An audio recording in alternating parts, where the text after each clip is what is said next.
I'm here today with Manuel Gagnon, the man from Zeal Ardor. So I'm going to get straight into it. As previously kind of mentioned, you have formed this kind of symbiosis of two kind of genres. So why did you want to actually start that? Well, what was interesting for me was the thematic connotations of the two. Norwegians and American slaves both had Christianity imposed on them, and while the American slaves assimilated, the Norwegians rebelled in interesting ways. Basically, alternate history fiction, I guess, in a musical way, to sound really snooty and douchey about it. So is that, you mean like the chains and things like that you would hear? Is that a particular element of it? Yes. Those are like simulacra of what I'm trying to convey. Yeah. So, do you feel that, because you've got so much freedom on this record, that, some people don't really quite understand it? Maybe, but I think even if you're not really into the whole pseudo-intellectual part of it, I hope there's something enjoyable. Because in the end, music is simply entertainment. It has to have some shape and a little amount of levity in it. And as long as people can hear that, I think we'll have a good time. That's the interesting thing as well, because I noticed that, black metal of all genres is pretty like rigid. And it's one of the ones that you've chosen to kind of expand this craziness from. Yeah, I mean, I was listening to black metal since I was a teen, a wee little teen. But it used to be like the most extreme and most evil music. But by now it's almost a little bit traditional and rigid. So it seems natural to want to expand that and reinvent that.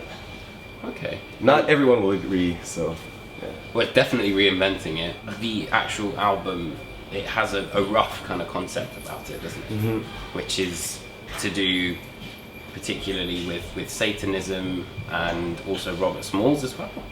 Yeah, I think Robert Smalls is just kind of an example of that, because in modern Satanism, the goal is to fulfill yourself and to realize your own will. And Robert Smalls pretty much did a bang job of that, so that's why he's on the cover too. Is the Satanism kind of something that you've always sort of had in what you would actually create, or is it just simply because you've got black metal, which is traditionally kind of associated with all of that? It's both to a certain extent. I mean, I'm very interested in Satanism or in countercultures of any kind. And I think religion is such a huge part of people's lives. And I was never religious, so I'm just naturally fascinated by it. Even in Satanism, there's things I can agree with and certain things I can't agree with. In modern Satanism, there's no mercy for the weak, which I think is a silly thing to say. It's a mixed bag. Is it kind of duality that you're trying to explore on the record then? It's hard for me to say these things because it sounds like I planned everything meticulously, but it's just kind of what I just came up with and had at the time, and I put it on Bandcamp. So retrospectively saying, yeah, I wanted to explore duality is just... Is it? That's just a lie. Are you aware of Nurgle and all that sort of stuff, that kind of Satanism? Yeah. Is that the kind of thing that you're talking about? More theoretical, rather than, like the classic Satanism of, Well, I mean, in the music I take elements of the occult and the supernatural, but I mean, to me, the parts of Satanism I can agree with are simply philosophical and not spiritual, because I never have been a spiritual person. You're not a spiritual person at all? Well, yeah, I think it has a lot to do with that, because I'm so fascinated by that world that I just kind of steal elements from it. And I found these things that I don't completely understand, and I just play with them. Okay. In a way, it's really silly. So it's sort of like a music collector yeah, sort of thing. Yeah. Right. Have you always been like that? Yeah, I've always liked stuff I can't understand. And I've tried and struggled to understand it, and haven't really always succeeded, but I think that's the fun in it. Okay. Is there a kind of message that you want to put through with Devil Is Fine? Yeah, ironically, it's like a hippie kind of message, because I'm neither really black or white, and I steal from both cultures.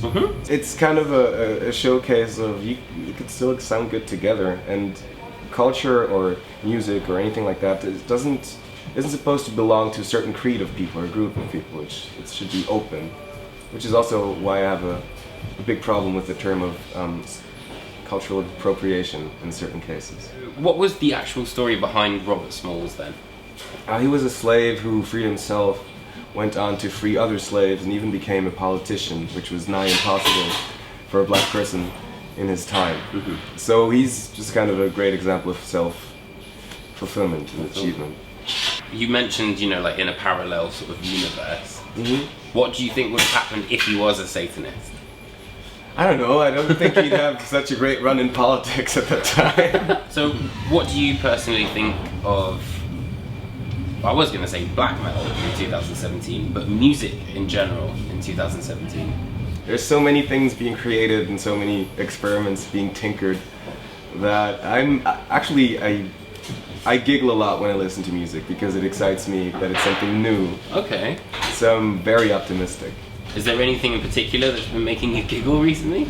Well, Wolfpack is great, but actually Goss is coming out with a new album soon, one of these days, called Narco Pop. Okay. There's a few giggles in there probably for me. Well, thank you very much for having a chat. Thanks for Thank coming. you, man.